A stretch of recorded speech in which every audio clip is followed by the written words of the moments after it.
Hey YouTube, Fred here, and today we're going to be taking a look at the Logitech Cordless Precision Controller for the PlayStation 3. You can find this controller on Logitech's website for around $40, but I'm pretty sure if you want to look somewhere like Amazon or on eBay, you can find it for a bit cheaper. Now, how this controller works is you have to use this USB dongle here, and it works over the 2.4 gigahertz spectrum, and it sends a signal from here to here. It doesn't use Bluetooth, which I wish it would, like the normal PSD controller would, so you wouldn't have to worry about this dongle. But it's pretty small, so it doesn't really take up that much space. It kind of hides in under the PS3, so it doesn't really matter. Now here you have the controller. It's a bit more bulky than the original PSD controller, which some people may like a bit more. It gives you a bit more to grip onto. You can kind of rest your fingers in these areas right here when you're playing. Try to get a better angle of that. But on the left hand side here, you have your D-pad. Now, compared to the normal PSD controller, it's a bit more tactile, as I feel that the majority of these buttons are.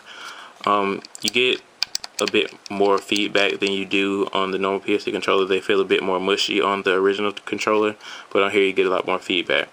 That goes for as well with the analog sticks. You just get a bit more response out of them. It's easy to move the character around whenever you're playing.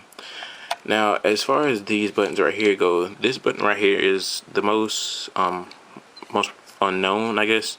It's the D mode button, and basically what that does is once you press that button, and all your functionality that you would have had with this left analog stick, so say if you have to move your character around with the left analog stick, all this functionality will now go up here, and you can control your player with this controller. So that's good for if you feel that this is a bit more responsive than the analog stick, or you could be a bit more precise with this, then you may want to use that. I think it's a pretty good added functionality that they put into this controller. On the right hand side, you have your X, square, triangle, and circle buttons. As I said, they're a bit more tactile than the normal PS3 controller. On the back hand, you have your triggers here. You have your left and right, and your L2 and R2. I actually prefer the normal PS3 controller's R2 and L2 buttons. They just seem a bit more flexible, I guess, on the normal controller, and this one needs to feel a bit more resistive to being pressed down, which may be good. Keeps you from accidentally hitting it, but at the same time you may miss a shot or something. On the back here you have your battery compartment, which is how this controller works. It uses two AA batteries, and according to the Logitech website, you can get about 300 hours out of two batteries.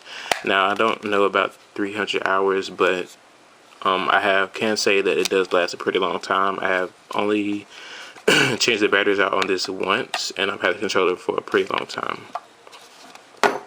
So as far as actually using the controller, there was one thing that I really noticed that when I'm playing the game is kind of different from the original controller, and that's the DualShock 3 support. You know, with the original PlayStation 3 controller, when you're playing, for instance, Call of Duty, you get a bit of vibration feedback when you're shooting or when you're throwing something.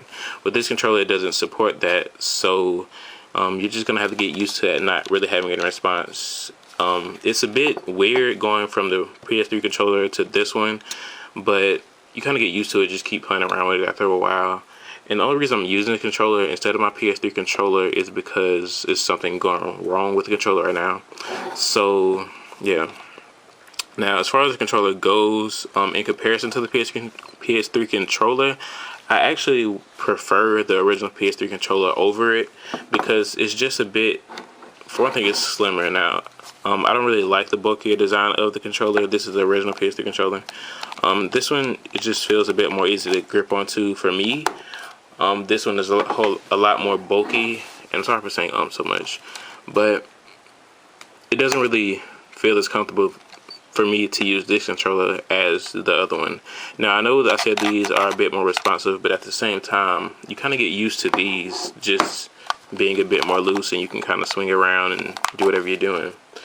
Now, if, for instance, your PS3 controller stops working and you want to get a cheaper controller, you can go to this and get this controller. I'm not sure if there are any better third-party PS3 controllers out. I haven't really tried anything. I haven't tried the Mad Cats or anything like that.